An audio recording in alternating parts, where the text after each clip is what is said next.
Bonjour, je suis le docteur Cécile Filandrianos, chirurgien plasticien dans le service de chirurgie plastique et réparatrice de l'hôpital de la Conception à Marseille.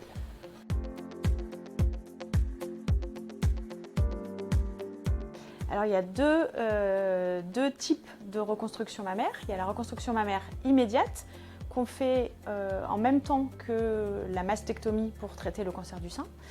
Et la reconstruction mammaire différée qu'on va faire secondairement après la fin des traitements, une fois que la tumeur a été enlevée, le sein a été enlevé, éventuellement qu'il y ait eu de la radiothérapie et de la chimiothérapie.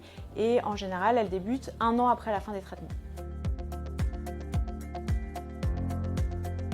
Dans le cadre immédiat, l'intervention se fait à double équipe.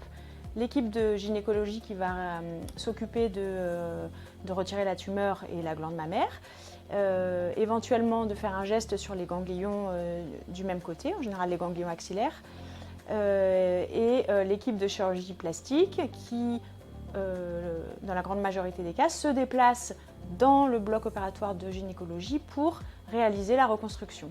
Et cette reconstruction est très souvent réalisée par la pose d'un implant mammaire. Il y a plusieurs techniques pour reconstruire un sein une fois qu'il a été retiré. On peut, dans quelques cas, utiliser une prothèse mammaire. On peut également utiliser des techniques autologues où on va utiliser le propre tissu de la patiente pour refaire le sein. En général, on prend le muscle grand dorsal du même côté, qu'on vient basculer en avant pour faire la reconstruction du sein. Et on peut aussi réaliser une reconstruction par la peau et la graisse du ventre, on appelle ça le DIEP. C'est une technique un peu particulière de microchirurgie qui se fait essentiellement dans les CHU. Et il y a une autre alternative qui consiste à prendre de la peau et de la graisse de la face interne de la cuisse, qu'on fait aussi ici. Pas particulièrement ou pas plus que n'importe quelle chirurgie de chirurgie plastique. C'est des chirurgies qui peuvent un petit peu saigner, qui peuvent éventuellement s'infecter comme n'importe quelle intervention chirurgicale, mais pas particulièrement. Ça peut être douloureux selon l'intervention ou le type de reconstruction qui sera choisi. Ce sont des douleurs qui sont contrôlées en post-opératoire immédiat par des analgésies péropératoires, c'est-à-dire qu'on va faire une anesthésie locale en plus de l'anesthésie générale pour couvrir les quelques heures et les quelques jours qui suivent l'intervention. Et puis ensuite, on passe assez rapidement à des antalgiques de palier 1 ou 2 et puis tout rentre dans l'ordre progressivement.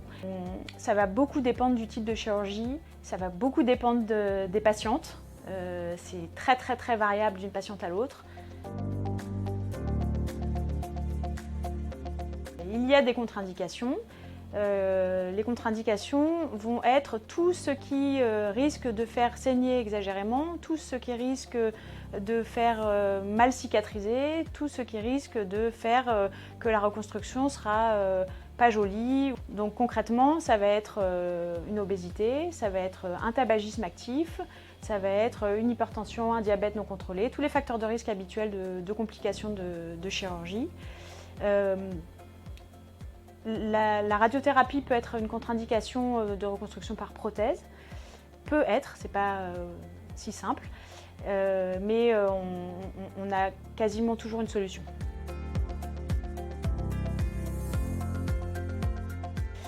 Oui, on peut arriver à un résultat très esthétique. Le but de cette reconstruction, c'est d'avoir une poitrine symétrique, donc c'est d'avoir les deux seins de la même taille, du même volume et à peu près de la même forme.